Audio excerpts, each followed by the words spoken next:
मैं इकोसिस्टम के दो छोटे छोटे उदाहरण आपके सामने रखूंगा जिससे आपको समझ में आएगा कि इकोसिस्टम कितना जहरीला है। सबसे पहला उदाहरण, पिछले साल रामनवमी के दिन दिल्ली के जहांगीरपुरी में रामनवमी के जुलूस के ऊपर हमला होता है, पथराव होता है। दिल्ली पुलिस के एक सब इंस्पेक्टर को गोली लगती है, कई लोग उस पथराव में घायल होते हैं, निहत्थे राम सेवक घायल होते हैं। दिल्ली की पुलिस जहांगीरपुरी के एक कबाड़ी को गिरफ्तार करती है, अंसार नाम का कबाड़ी। शाम को 8 बजे दिल्ली की पुलिस उसको गिरफ्तार करती है। महेंद्र जी, सुबह 9 बजे देश की सबसे बड़ी अदालत में, सुप्रीम कोर्ट में, देश के सबसे बड़े बड़े 5 वकील जहांगीरपुरी के कबाड़ी के लिए जाके खड़े होते हैं। शेम से भी ज्यादा भयानक बात यह है, जो उस वक्त हमने सोची कि ये जहांगीरपुरी का कबाड़ी अंसार, पत्थर चलाने वाला, इसके पास इतने बड़े बड़े वकील कहां से आ गए।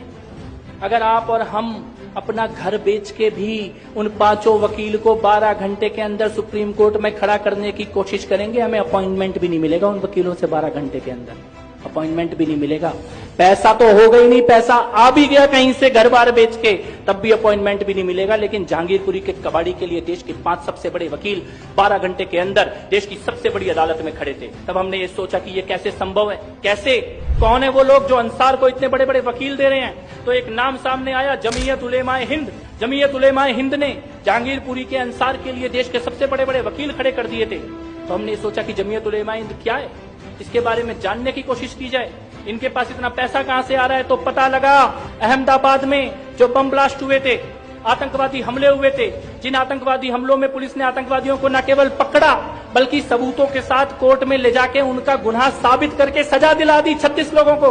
उन 36 के 36 लोगों का सजा याफ्ता कन्विक्टेड टेररिस्ट आतंकवादियों का केस लड़ने का काम अगर कोई कर रहा है तो जमीयत उलेमाए हिंद कर रही है। यानी जो संस्था आतंकवादियों का केस ऑन रिकॉर्ड लड़ रही है, वही संस्था जहांगीरपुरी के कबाड़ी अंसार का केस लड़ रही है। ये इकोसिस्टम है।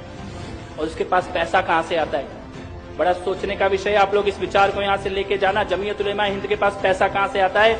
इस देश में हलाल का जो भी प्रोडक्ट, और हलाल केवल नॉनवेज प्रोडक्ट नहीं है। अगर आप अभी गूगल पे सर्च करेंगे तो हलाल में वेज, नॉनवेज, यहाँ तक कि आपका ये पेन, पेपर, कॉपी, बिल्डिंग, इमारत, रियल एस्टेट, फोन, इन सब तक को हलाल के सर्टिफिकेशन का जो भी पैसा जाता है वो सारा का सारा पैसा जमीयत उलेमाए हिंद के पास जाता है। यानी कि आप अपने बाल कटाने के पैसे से अपनी गर्दन कटाने की पैसे, इसको कहते हैं इकोसिस्टम। और दूसरा एग्जाम्पल दिल्ली के दंगों का। दिल्ली के दंगों में शाहरुख पठान की फोटो आप सबने देखी होगी, जो बंदूक लेके पुलिस वाले के माथे पे बंदूक लगा के खड़ा था। शाहरुख पठान, दुनिया के पास उसकी फोटो थी, उसका वीडियो था, उसका नाम था। लेकिन रात को 9 बजे प्राइम टाइम पे रवीश कुमार आता है, शाहरुख पठान की फोटो दिखाता है, उसका वीडियो दिखाता है और उसका नाम अनुराग मिश्रा बताता है। जब दिल्ली चल रही थी तब इतना बड़ा झूठ रात को प्राइम टाइम पे टीवी पे बोला जा रहा था। इसको कहते हैं इकोसिस्टम।